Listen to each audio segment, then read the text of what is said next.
Hey there, it's Cheryl, mental toughness coach, published author, speaker, and mother to a couple of great kids who are now high school and college Division I student athletes. Today we're going to talk about 3 ways that teens can crush January, and that's including finals if they don't have those out of the way. First, I hope that your teens are in the swing of things back from a break. I hope they had a nice break.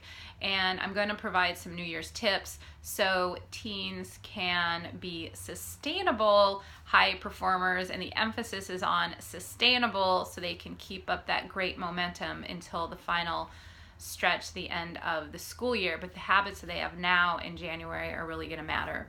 So the first one, and I talk about it all the time, and I'll continue to talk about it, is sleep. And I know this is rough. We've talked about it over and over, but it's incredibly important, and it's very vital that teens have late nights, and I know it happens, but it's important that those are the exception rather than the rule. And I'm really going to challenge teens here because I want them to get 50 minutes more of sleep per night, and I think this can happen most nights, and it's really going to depend on how organized they are and what their priorities are, and also how efficient they are. So coming up in the next few weeks, we're going to give some tips for that, but I'd also like to hear about ways that you think that your teen can get some better sleep. But here's the challenge: 50 minutes more sleep per night.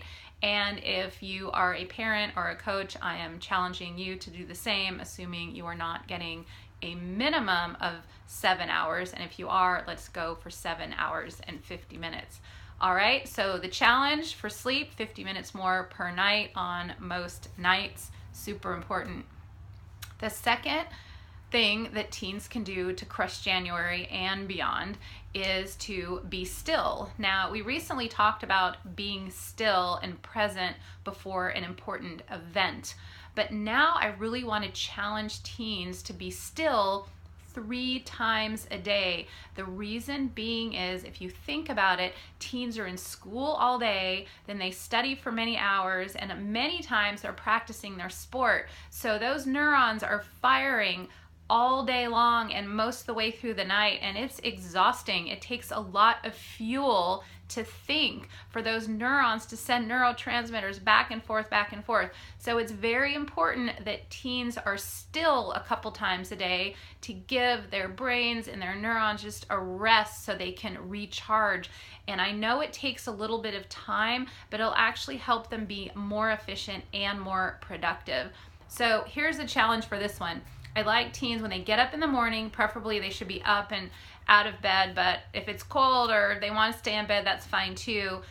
But I just want them for about 2 to 3 minutes to be very still, not worry about a thing, just focus on their breath. If they want to listen to music, that's totally fine too, but the music should not have any words in it and should be very calming. I really encourage them not to listen to music though, because it's probably on their phone, and then there's probably gonna be other things popping up on there. So if they can get up in the morning and sit up and really be still and just focus on their breath for 2 to 3 minutes, that would be amazing. Do it again when they come home, and most importantly, do it before they go to bed. That will help them get a more restful night's sleep, and it's an incredibly important habit to get into. The third thing is for teens to take control. I've talked about control a lot.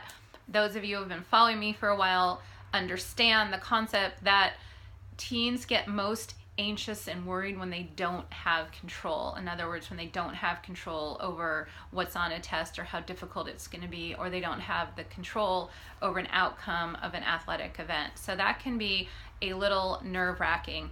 But they can take some control, and here's how they do it. They can recognize when they're feeling a certain way, and then they can decide what to do with it. So they can recognize if there's drama with a friend, boy, that girl's really not being nice and it's making me very angry. So they recognize it, and then they know that it's okay.